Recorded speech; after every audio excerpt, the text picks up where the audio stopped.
My most memorable studio moment was with DJ Paul from 3 6 Mafia coming in my motherfucking studio solo to make music. Like, that nigga didn't bring no entourage.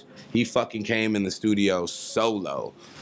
Walked to the store with us and got liquor and blunts. Like he not 3 6 Mafia. Like, he not DJ Paul. He's just so humble. He just made me realize, like, don't let that shit go to your head, ever. Like, if DJ Paul can come in here with all his fucking hits, Grammys, come in here alone and feel comfortable, like, don't bring your posse through, man. Like, if we want to deal with you, bring yourself, you know what I'm saying? It just made me realize, like, and before his homie came over, he, like, asked us, like, was it cool if the homie could come through? It was just like, all right, man, it's just a studio etiquette, and he fucking nailed it.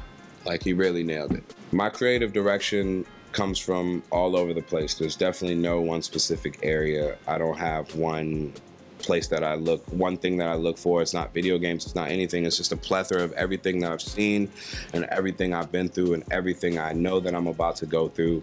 It just all goes into the dish. Like, there's absolutely no specific place. Like, people ask me, is there a formula to writing music? I don't know. I've never stopped and thought, you know? Like, it's just something I've been doing, something I love. Like, I don't know, you know, you're playing basketball and someone's like, damn, how'd you make that three-pointer? You're like, I don't even know. You know, you just like, I just put my hands like this and I don't know how to describe it to you. You know what I'm saying? It just works whenever I flick my wrist. So it's the same thing. It just works whenever I put my pen down. It works whenever I want to do this shit. Like, I'm not really inspired by one thing. You know, I could talk to a friend and he could be going through something. I could watch an anime maybe, but it's just all these thoughts in my head and I don't stop to think like where I got it from, because like I smoke so much weed. If I stop to think where it's coming from, I might forget that one thing that I need to put in my line. So I like that. The main thing I could definitely learn from Big Flocka is like reinventing yourself is major, and you could do it at any given moment. There's nothing holding you back.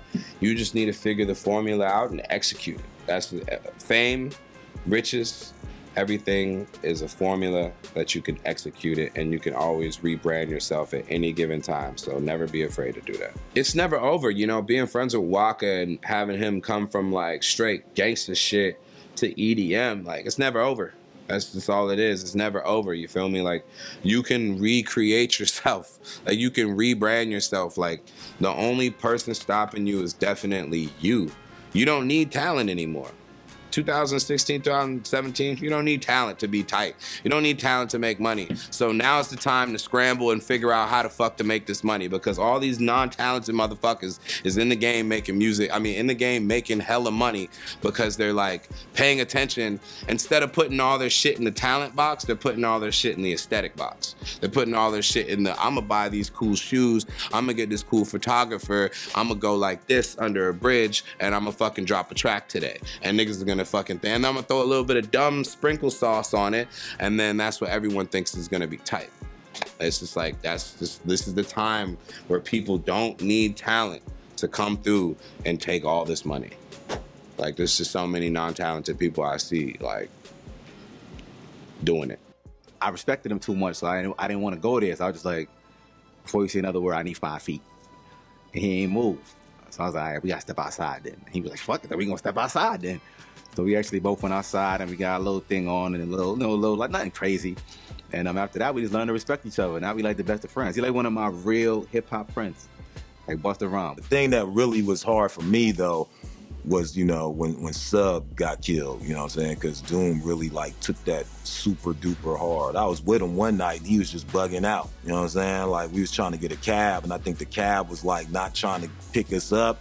So like Doom just started beating on the window. Another part of the fucking moment is we got kicked off the tour 2 shows in, just because obviously what we were doing wasn't to a certain standard. So for me, that was quite like, I kind of took it personally, but I guess in terms of the bigger picture, it was a good experience. And even talking about it to people, you can kind of see that it's something I'm happy I did. So there's an energy between us too that's palpable. Like, I just want her to destroy me. I met her at Givenchy and like, I just stared at her the entire time. She stared back at me like I was Satan. And I asked her afterwards, I'm like, can you take a picture with me? She's like, you're a little raunchy. And when Courtney Love calls you raunchy, that's when you know something's fucked up.